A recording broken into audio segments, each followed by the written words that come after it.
トビデオ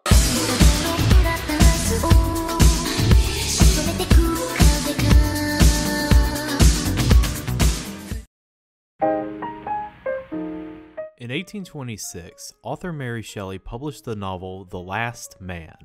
It follows a man named Lionel Verney as he and his family struggle to survive in a world racked by a mysterious, deadly plague, eventually ending with him being the last human being alive on the face of the earth.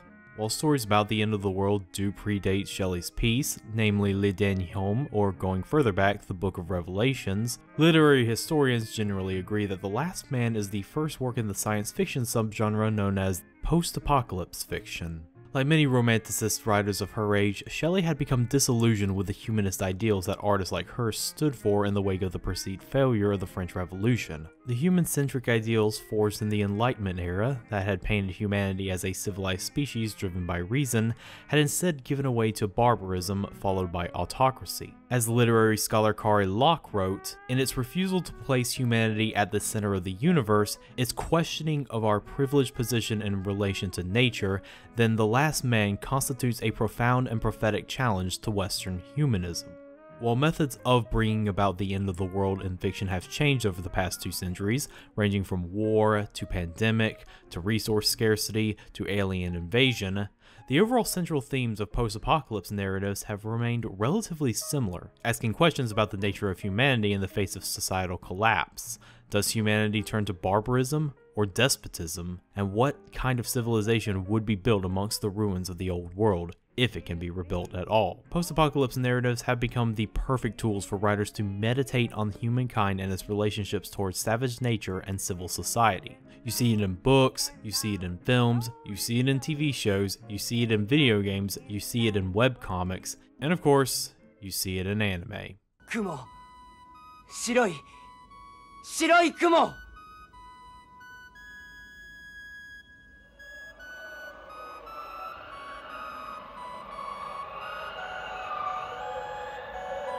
In the year 1999, the world has been reduced to a savage wasteland thanks to a mysterious gust of wind that wiped out all of humanity's most basic memories.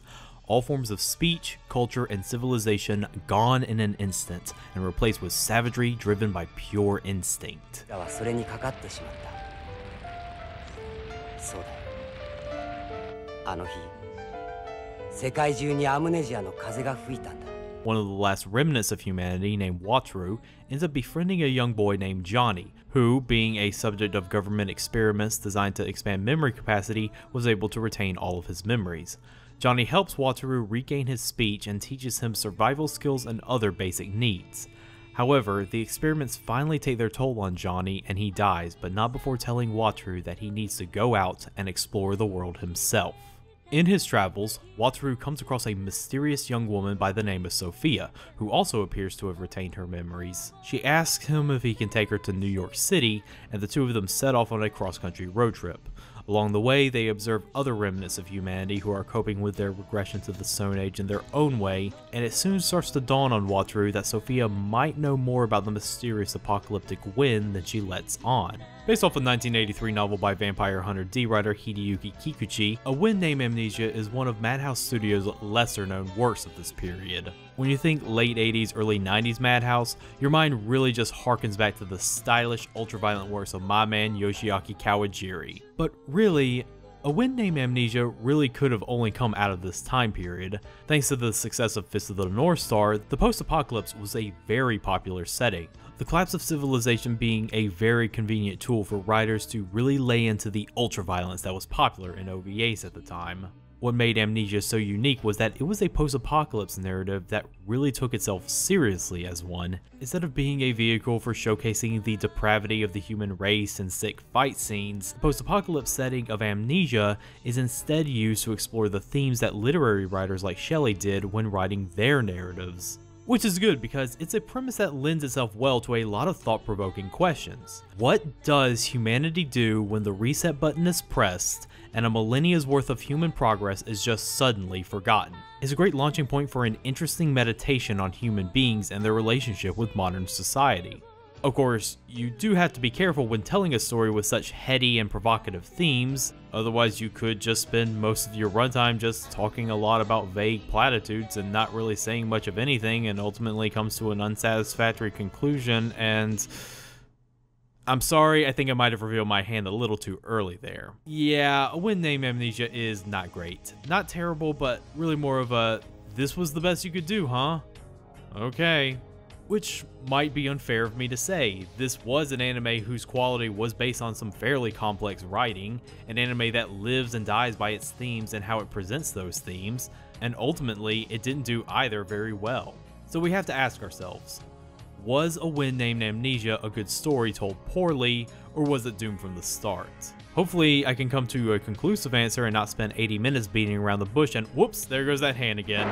Now, I'm not really going to talk too much about the technical deets because there's really not much to go on. For a Madhouse feature film, this is some surprisingly average animation quality we have on display here. The character designs from Satoru Nakamura are fine, if a bit obviously derivative. The character animation can range from gorgeous and free-flowing to stiff and awkward, and let's not even get into the rare off-model shots you sometimes see. But a point in this anime's favor is that it really does a lot with its Americana setting. They really did their homework in creating some gorgeous landscapes of the American West, which contrast beautifully with the ruins of iconic American cities. Special mention goes to a completely dark Las Vegas. It's tragically beautiful in a way. And I guess another point in Amnesia's favor is its unique direction when shooting its action scenes. Yes, as cerebral as this anime wants to be, it still needs action, baby! Director Kazuo Yamazaki really did go out of his way to block and plan out some visually interesting scenes, even with a mid-tier budget, and it allows for some very creatively framed action shots.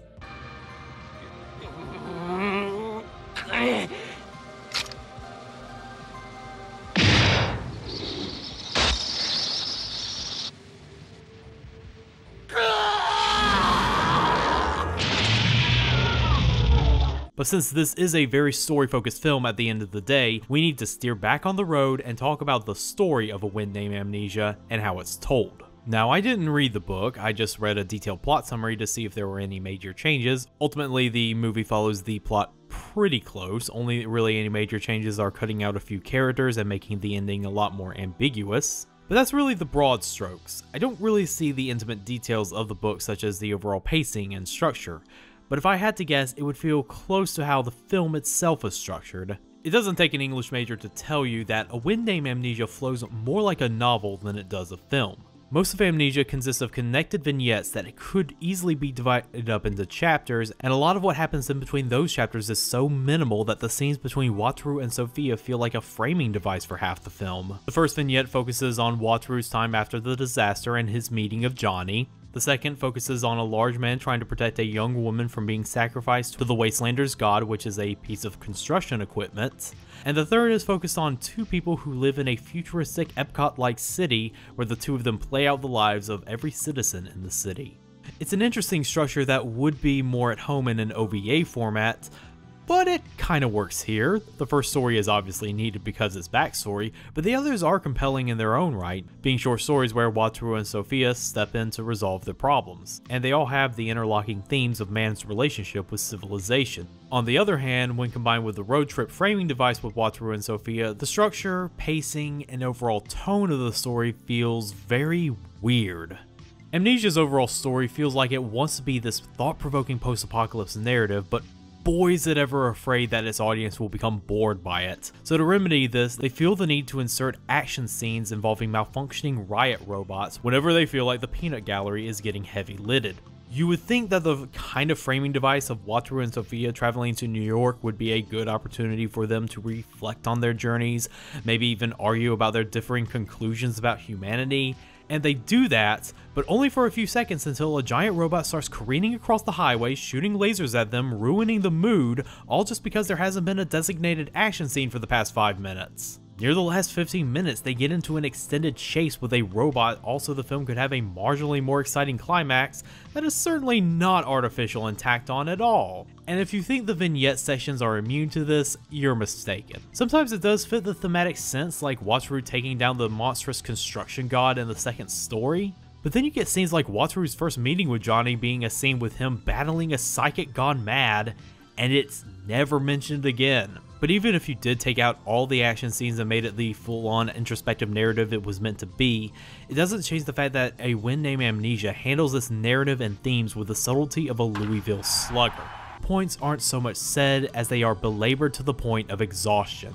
Endless soliloquies, monologues, and downright lectures on humanity and human nature and the like that all just could be summed up with a few subtle lines or so. This is an anime that wants to explain it all, Clarissa. There are scenes that would have been a lot more moving and impactful if it didn't have dialogue and just let the imagery do the talking. But no, we got Kikuchi's prose right here and we are not letting it go to waste. 自分の姿だったんだ。途端に今まで聞こえなかったものがいっぺんに聞こえるようになった気がして、たまらなくなって、鏡の中の自分を突き飛ばして、逃げ出した。But maybe I'm being too harsh. I mean, this is certainly a creative post-apocalypse. Bringing about the end of the world by taking away the collective knowledge of humankind certainly hasn't been done before, right? Well... Okay, so the story of humanity getting its collective memory snapped out of existence isn't as new as anime reviewers think it is. Some comparisons have been drawn to Octavia Butler's Speech Sounds, a short story about how the sudden loss of language and culture brings about the end of society. It even has a character who was a former member of the LAPD, just like Amnesia. However, Kikuchi's book and Butler's story were both published in the same year, so you might as well chalk up any similarities to just being coincidence. What isn't coincidence is that there was a similar story to Amnesia's titled Rebirth When Everyone Forgot by Thomas Calvert McClary. The plot of it and Amnesia are similar in that it's centered around humanity losing its memories through an external force, here being a mad scientist's memory loss ray. Of course, Rebirth did have the major plot point where everyone was ripping off their clothes after the first couple of days just so they could better relieve themselves. Meanwhile, in Amnesia, the wind might have wiped away everyone's memory, but they still thankfully retain bladder control and modesty, unless you're a nubile 19-year-old girl, of course. The point is that while Amnesia might not be the most original story, it actually does open the door for some interesting takes on the nature of humanity. While Speech Sounds was more of an introspective look on the importance of communication in society, and Rebirth was less of a philosophical introspection and more of an account of humanity's rise from savagery, Amnesia uses the opportunity of the crisis to make social criticism. One of the first ideas presented to us is that humanity is inherently savage. Strip away all the civility and intellect and we are just violent animals attacking and killing one another for survival. Deep down we are slaves to our primal urge to pillage and plunder. The anime takes it a step further by saying that humanity will have a desire to create religion. We have an inherent need to create gods out of nothing, sacrifice people to appease those gods we created, even use those same gods to our advantage as a means to rule over the lowly masses. However, there is a silver lining. Even with our savagery, humans are still capable of love. Even if we don't understand it, we may find ourselves with a deep-seated desire to protect the ones we love and make sacrifices for them. Humanity, in spite of its savagery, also has a desire for law and order. We will willingly choose to flock to those we see as in charge because security is what we value the most. People who make the rules and enforce the rules protect us for our own good, and we are ever so thankful to be under their benevolent gaze and... Wait a minute, is this anime secretly authoritarian? Well, to answer that question, no, I don't think so, no. I don't think Kikuchi or any of the other writers of this anime are advocating for the point of that humanity is naturally drawn to benevolent autocracy out of a necessity or fear of the unknown. I say this because as deep as its content wants to be, A Wind Named Amnesia offers no real clear answers to any of the themes it presents to us. And this ties us to the big problem with A Wind Named Amnesia. All the little problems this anime has ends up forming into one big problem, and that big problem ends up taking the form of one of the film's central characters. If there is one character who is the rusty anchor tied to the quality of this anime, it's Sophia. I should tell you right now that this will get into major spoiler territory because it's so unavoidable when talking about why her character sucks. So if you still have any curiosity about seeing this anime, then stop the video right now. Sophia is introduced to us as someone whose very existence raises questions.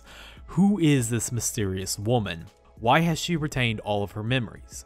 Why does she appear to know more about the world than Wataru does?